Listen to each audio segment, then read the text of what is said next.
Bah, testez, ouais. Vous avez les deux micros, du coup. Mic check. Let's go. Allez. All right, so let me open my little notes. I'm Joyce Kettering. I work at WeWeb. I'm in charge of developer relationships, so I do all the trainings and video trainings and written trainings. WeWeb, for those of you who don't know, is a no-code builder that concentrates on the front end, so the visual interface of your web apps. And today with me, I have Nicolas. Nice to meet you. He is the head of the low-code business unit at DocaPost. So it's the IT innovation branch of the French postal system. And they have a team, I think, of 15 traditional developers. Yep. And 20 low-coders. Local developers.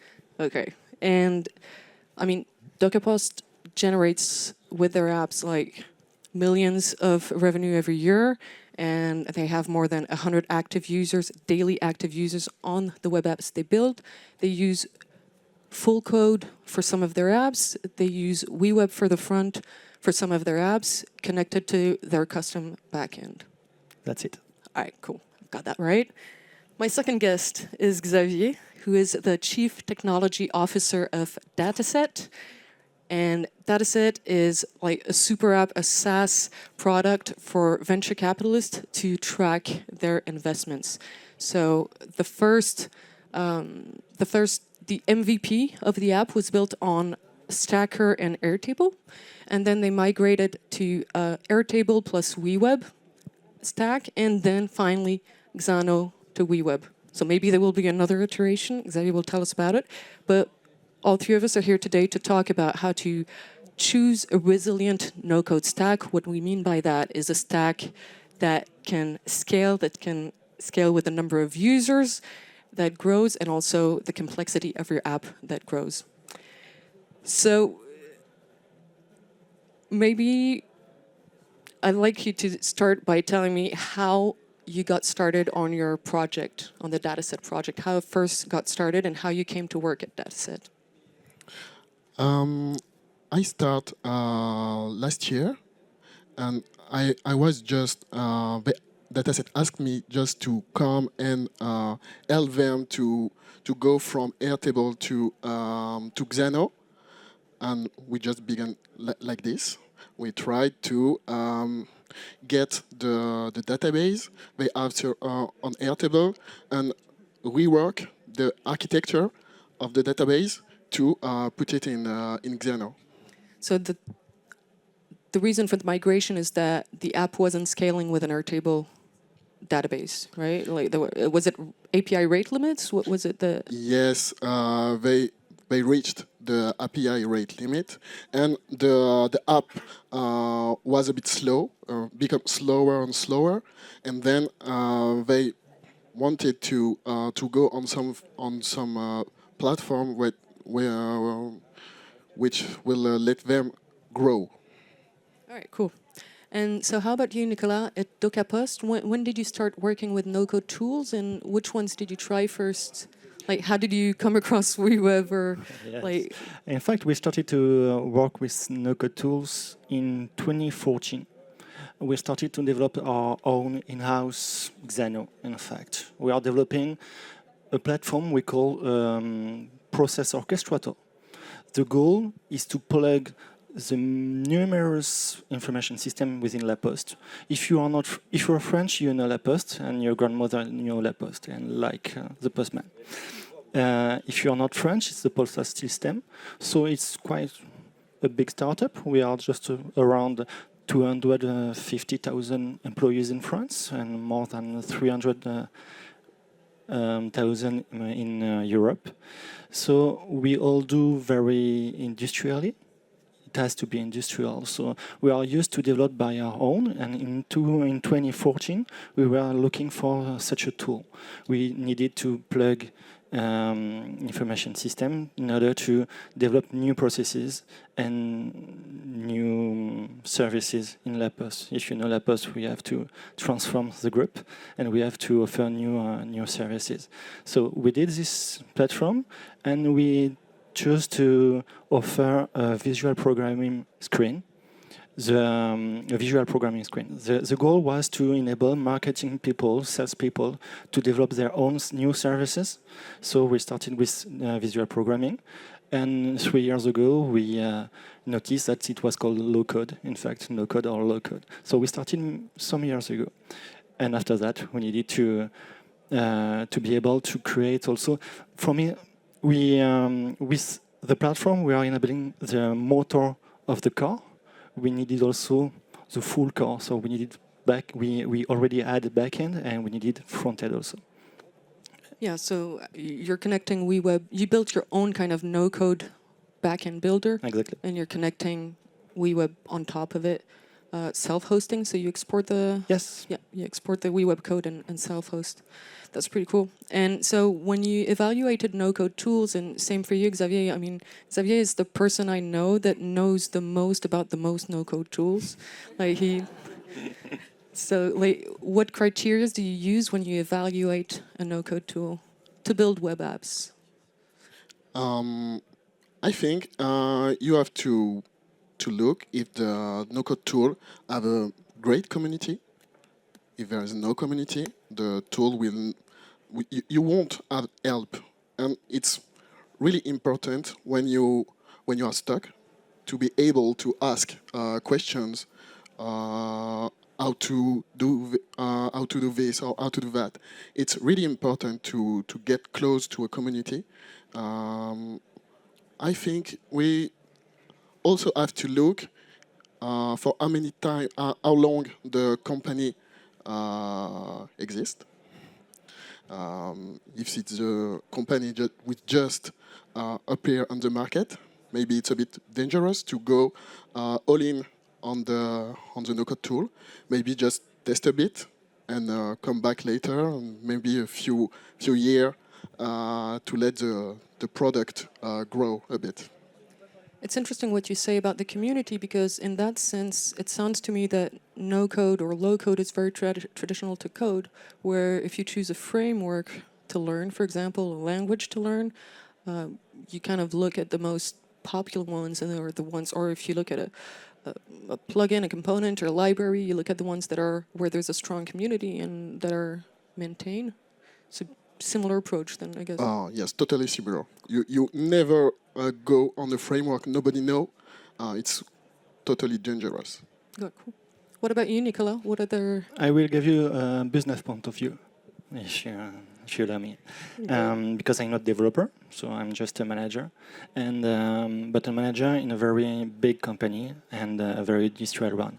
You have to understand that what we do will work for 100,000 people every day.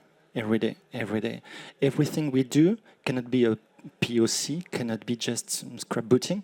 Proof of concepts. Proof of concepts, sorry. But it has to be industrial right now. So I had to choose a partner.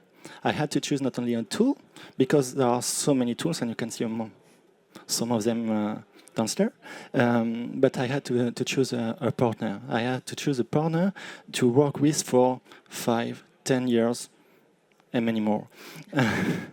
That was very important. I attended a conference about Bezro this morning, and they spoke about business continuity. It's so important, in fact, business continuity. We are not freelancers. We are not doing a tool and escaping after that. We are here to maintain it, to develop it, to maintain it, and to think that in 10 years, it will still be okay. If your tool is really great, but 2 years after it's down, it's a waste of time. Complete waste of time. So for me, business continuity and reliability, trust also was very important. I had the opportunity to meet with WeWeb founders. They came in my company, and that was a very good start for a true partnership. Not only tools, but also the relationship. It's interesting what you both say, because I also think, like, to be honest, WeWeb is quite young. It's only like 4 or 5 years old, and I mean, we raised a seed round a few years ago, but I'm impressed by the trust, like, yeah, that you placed in us. So, like, what made you think that you could, like, what made you believe in the vision that in 5 or 10 years' time we'd still be here? If you know the WeWeb tool, it's really simple. And it's so hard to make a simple tool. It's really easy to make a complex tool to do complex things, but it's really hard to make simple tool to do complex things. And that was a very key point for me. It's to say that the team was able to add a vision, to have a vision of the product, and it's something very interesting. Also, WeWeb is quite small, and I think to work with very big players, I won't give names, but it's much risky. When we see 7 figures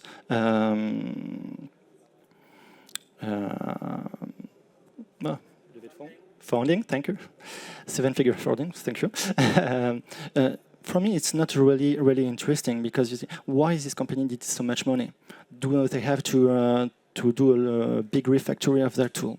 Why? It's not really I can't give them a lot of trust.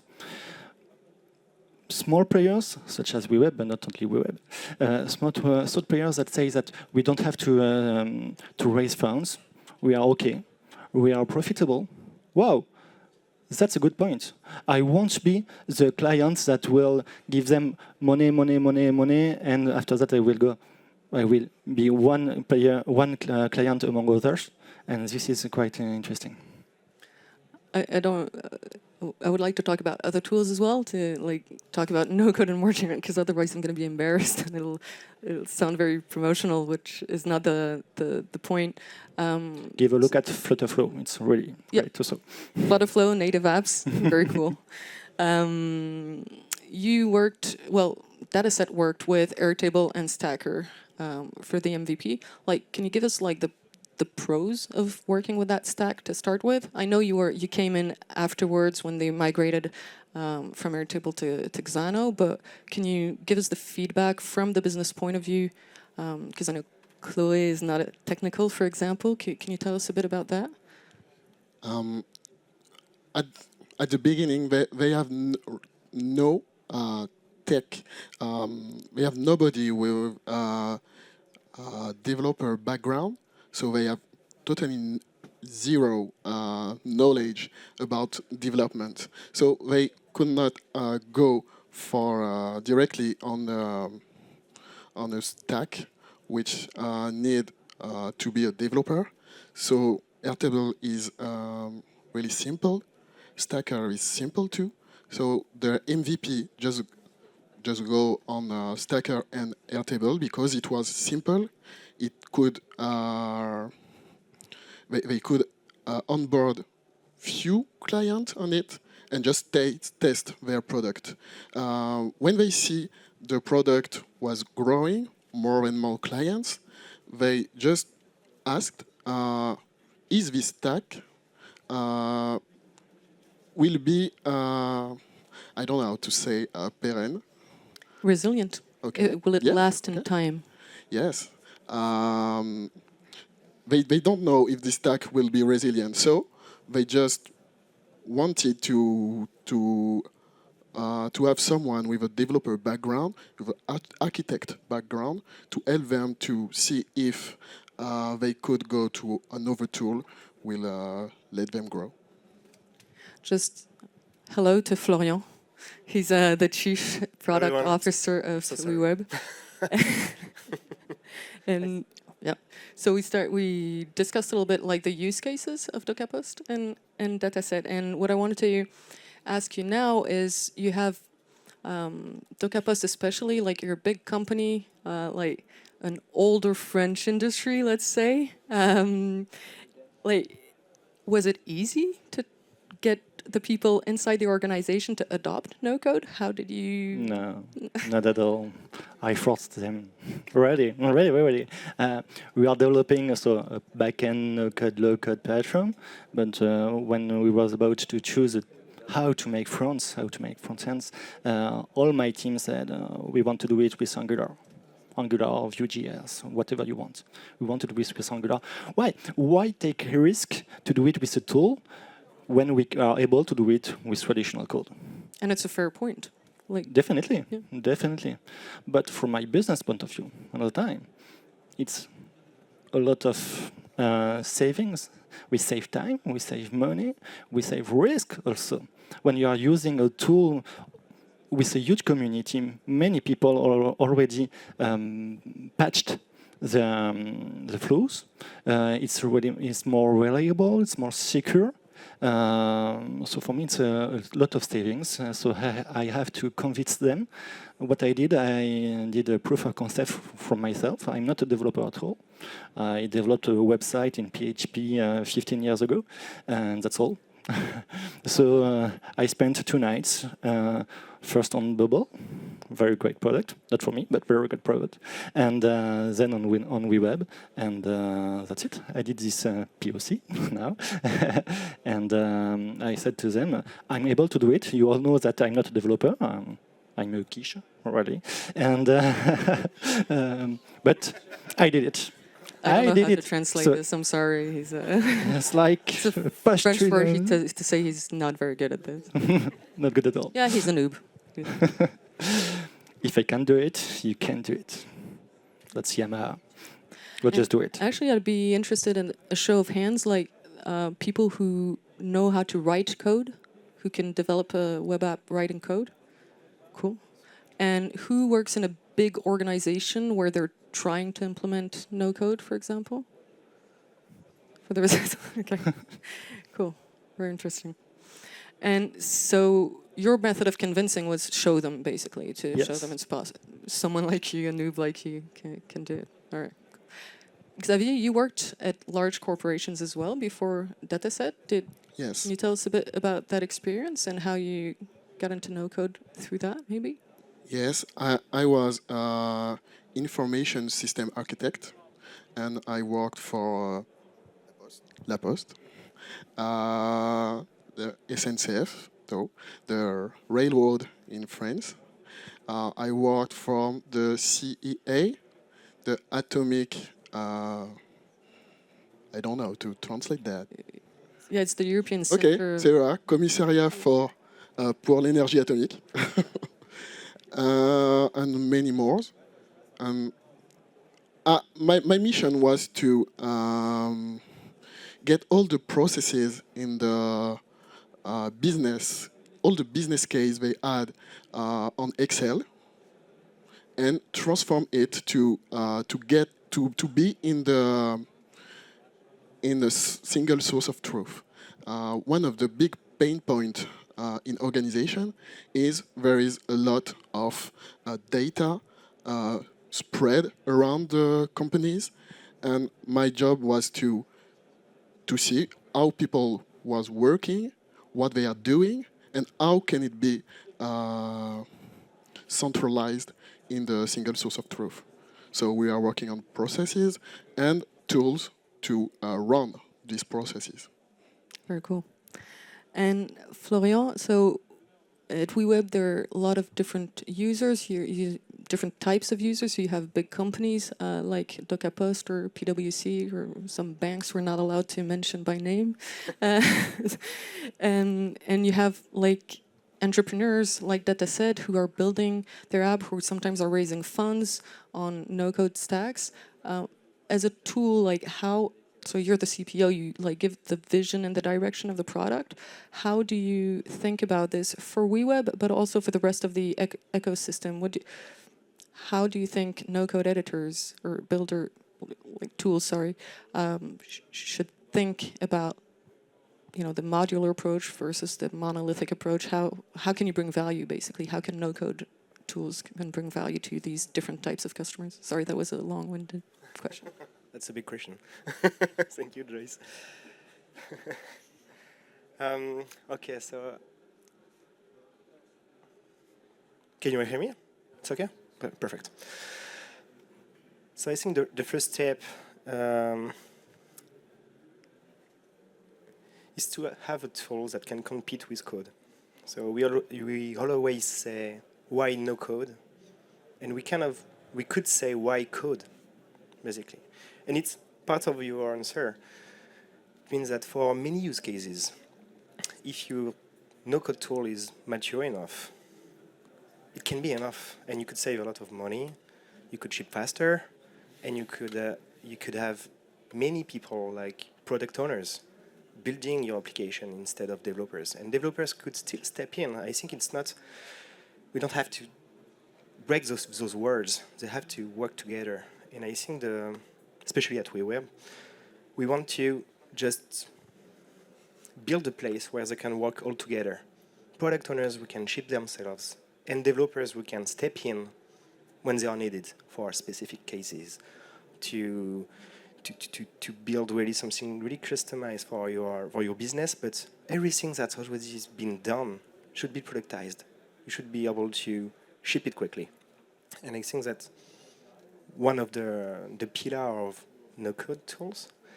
And the other one is how you can learn, because no-code tools give you an abstraction to build, and then you need to be able to learn, because at WeWeb it's still technical, so you need to learn how the web works, and it's really important to build resilient applications, especially for corporate companies.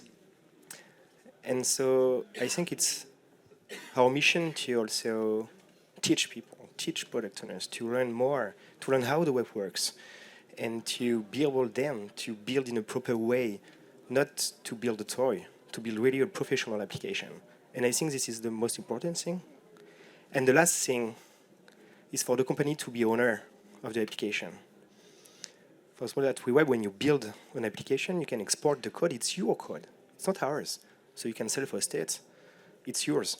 There are more and more no-code tools who allow you to do that, by the way, and also more and more open source tools.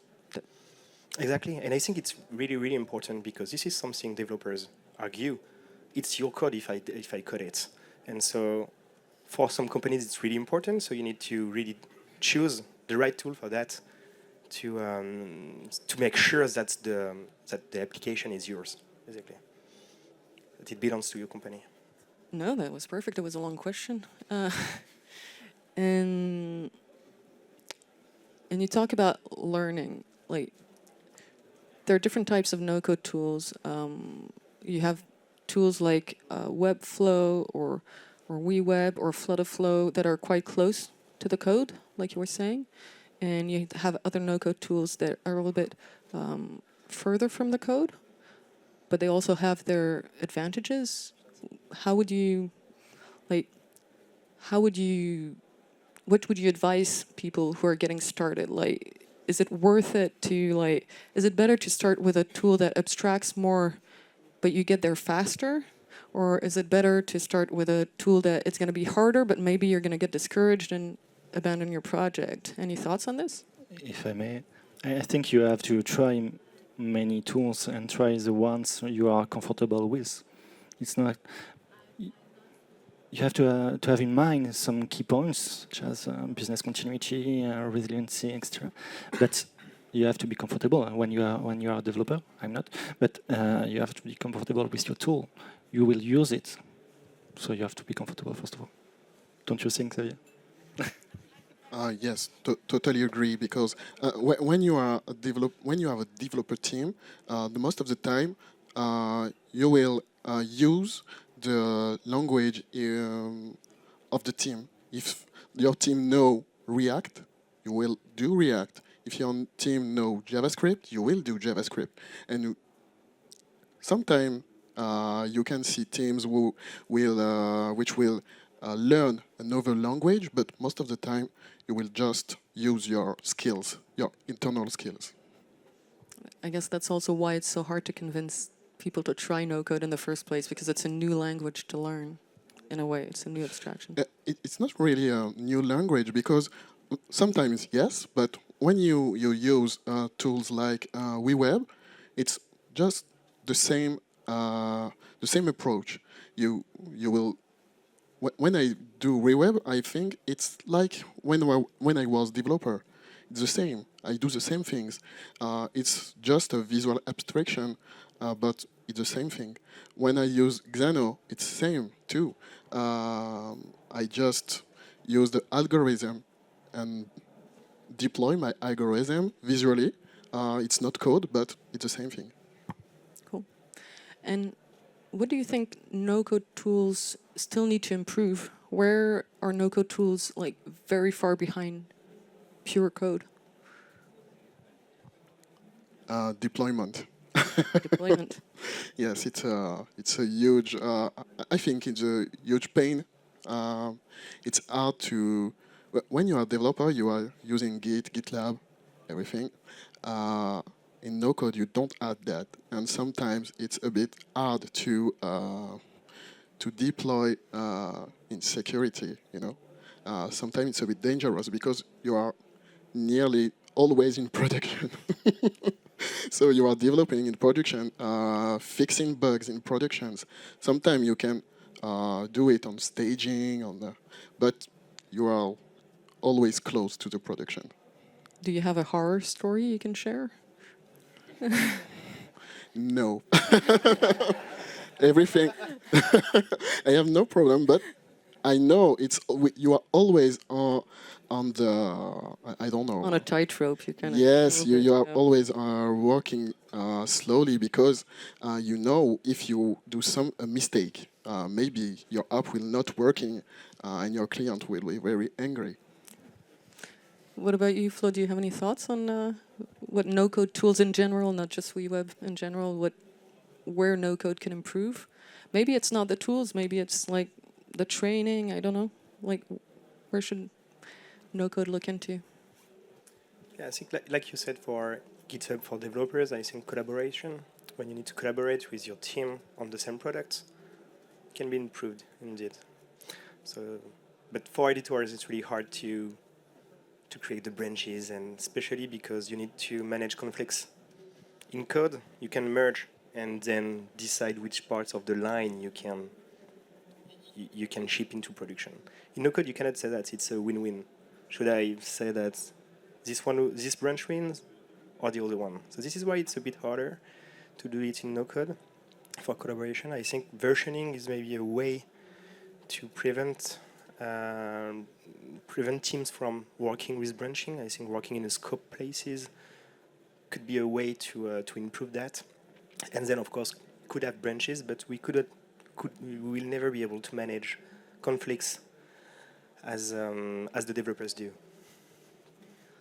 And now the million-dollar question: will AI replace no-code? No, a more serious question. That's a really, AI really good question. Okay, it's a personal thought. I think AI is more a really productive tool, and I think no-code tools should insert AI at many places, because if you can just talk with an AI system to build your application, you will have then to maintain it, to improve it.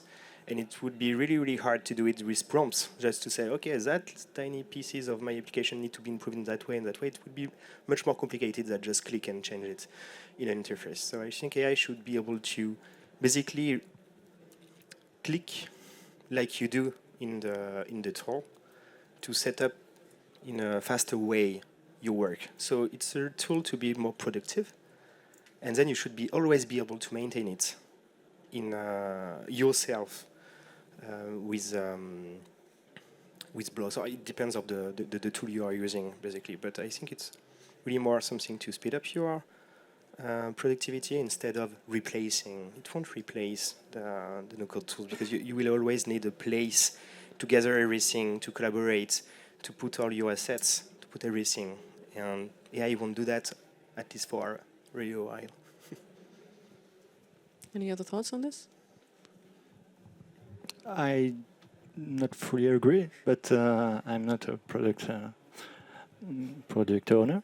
I think AI will be part of this abstraction layer that is no-code, low-code. In fact, we had some discussion with Florian about is WeWeb a no-code or low-code tool? Why in La Poste we are only about low-code and not no-code? In fact, we didn't give a... it's just about abstraction. You have hard code and you have other things. And for me, AI will be part of this abstraction tool and will be part of these such great tools we are using now. And I think what you mentioned about maintainability in the case of AI, it comes back to what you were saying about using the language that your team knows. And maintainability is a big thing in NoCode. So it's fairly easy, let's say, or it's easier when you don't know how to write code to build an app thanks to NoCode tools, but you still need to be able to maintain it. So that's a big thing as well when you choose your stack, when you choose your tools. How can you train? For example, we have a lot of users who have trainees who are just out of school or who are changing professions and they're learning a new tool. Like, how can you evaluate no-coders when there's no official school of no-coding? How can you ensure you are hiring people that will be able to build a web app that is with a stack that is resilient and that you'll be able to maintain?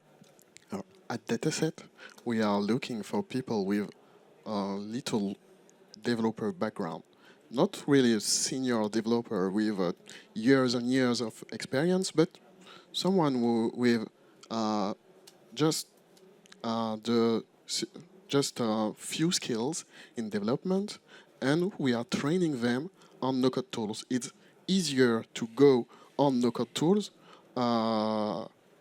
when you have developer skills. It's really hard if you have no skill at all in development to know what is a good architecture, how to do good algorithm when you are using Xano or Supabase, when you are scripting. It's hard to know if you are doing good, if your code or no code is efficient. It's really hard to know that. That's why we are looking for junior developer, or people who will who coming from boot camps. Even Yoni? I thought Yoni had no developer experience. Yes, we have someone where He's a genius. No developer experience with the UI. with no skill at all in anything. So it can happen as well. But he try hard, really, Yeah. night and days, all the days. He just try hard. I don't know how to say this. He has an appetite for learning, I think. Yes. Yeah. All right, cool. I'd like to have time to take questions. So maybe just in a few words, what can you tell us about Oh, I know you. Actually, Nicolas wanted me to ask him how much he bills his clients for apps built on WeWeb. And I can tell you, of course. And if you want one story, well, the first time, so I'm a subsidiary of La Poste. So my La Poste is one of my clients, it's my only client, in fact. And so I have to sell them my projects. And the first time I sold them a project with a front end, we did some benchmark, how many days we can sell them. And so we sold them 120 days of work, something like that. It was already consistent compared to a traditional digital agency.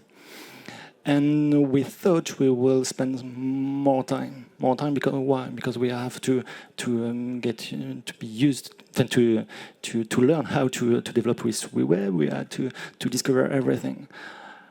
I spent so many less days in developing this. It was really, really profitable. But I can tell you more. Nice. Because I remembered he wanted me to ask that because my last question was going to be, what would you say was the return on investment on adopting no-code? For example, I think Dataset would not exist without no-code probably, or... Yes, but I think maybe we need more funds to do the same product. The other company on this market are really large companies. We are few people, around 10 people, and we are compete with companies with hundreds and hundreds of employees, and we are as good as the others. So it's really in maybe effective time, I think 6 months, developing the platform for the product you may have seen Yeah, when I've seen in the background. It's really something magical, like, I'll it's like get there, don't magic. worry. We'll take questions. Yeah, you wanna? Cool, thank you. I'm just curious, for both of you, I think there was the option to also use a Bubble, but you opted for a WeWeb plus a backend. I'm just curious, out of which reasons? Why not choosing Bubble? When I start NoCode, I tried Bubble. It's a great platform, but it I will have, it will force me to learn how to develop in Bubble. It's not like when you are coding. It's not the same approach. You have to think different, and I don't want to think different. I just want to use my skills. I was a developer, so I just choose, like I said before, I just choose tools with my skills. Any other question? If I can just add one point, when you choose your stack, you have to think 2 years, 3 years ahead. You think future-proof, and with tools such as Bubble, but not only Bubble, you don't own the data. The data, it's not my data; it's my customers' data. So I don't want to give them. I don't want to give Bubble or other platforms this data. That's a very key point for me.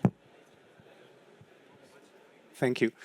I got two questions. The first one is more from the, I would say, management perspective. How is it different to manage no-code development, but also IT operations compared to traditional operations? Do you also have, you need DevOps, IT architect, Yes. security engineer, everything? And so how is it really different in terms of It's management? so much harder. Really, Yeah. it's really painful.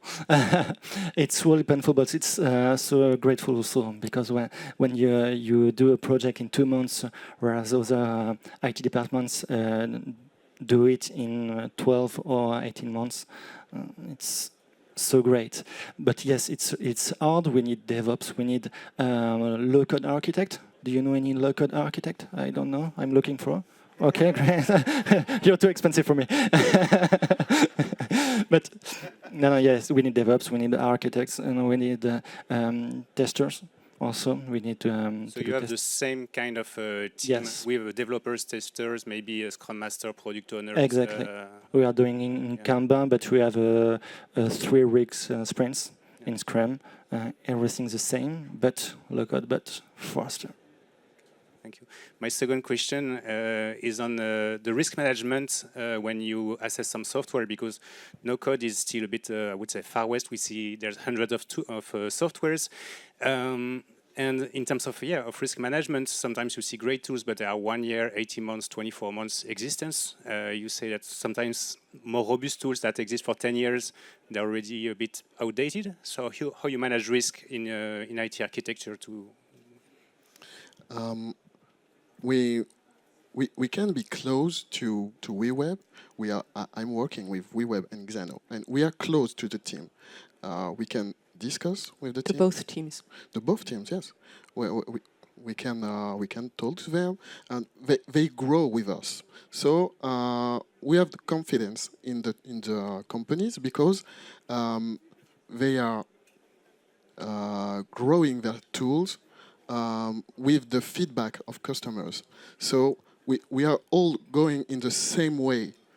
You know what I mean? When WeWeb, how many close the door after 12 months, 18 months, 24 months? You have to manage this risk.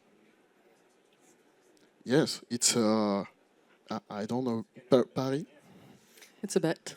Yes, it's a bet. We think when you choose a framework to use when you are a developer, if you try to use a new framework, it's a bet too. you don't know what will happen in 4 years, 5 years if the framework don't change. We have already seen this in code too. You wanted to say something? And if you're a big company, take shares of the company. If it's I think there's a mic behind. yeah, no. There is something you can do if it's something that is a blocker for you to adopt this kind of stuff. You can sign a contract with us. So for our big companies like PwC, of course, they are. You can't hear me? No, closer. Closer. Okay. Is this better? So for our corporate companies, we have contracts covering the risks, basically. So this is something we can discuss to make sure you are comfortable with this. And in the end, the application is a Vue.js application, so it's pretty standard. So it works without us. Yeah, once you add the code export, you're pretty... Thank you. So we're talking a lot about code exporting and how that's important for companies, but you mentioned that you use WeWeb, that you can do that, but also Xano, the backend, that you cannot do that. So how do you guys deal with that fact? For you, you're comfortable with it, or would you prefer that it existed? Like, how do you see that? You can't self-host a Xano if you want. I have an old client, just self-host Xano. So you can do it. You can, you can in WeWeb, you can just ask Xano to host the platform on your own data center. So if you are huge enough to say, okay, I can host my own platform, you can just ask. Then I think there's no real risk if you get to the point to where it's a danger to if the company closed, you can just export it, export the code, export the database, and all the business rules. And you also have Basero and Supabase, for example. You have other tools that will allow you to do that as well. Sorry, I skipped you twice. No worries. Maybe a question for both of you. I was curious to know if you had to make some trade-offs in terms of UX or software architecture when using NoCode compared to developing everything, and if yes, which kind of trade-offs do you had to make? Yes, we did. Yes, we did. Not on the back-end side, but on the front-end side, because tools are younger and back-end is our own tool. For example, I did a lot of web applications where I wanted to order to ask my team to do native applications. So you don't have an APK, you have a web app. And that's not a big deal. In fact, that's not a big deal.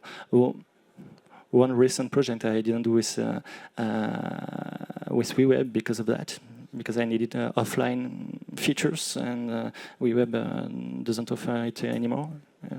Yet, so. Sorry. But that's not a big deal when you choose a good tool.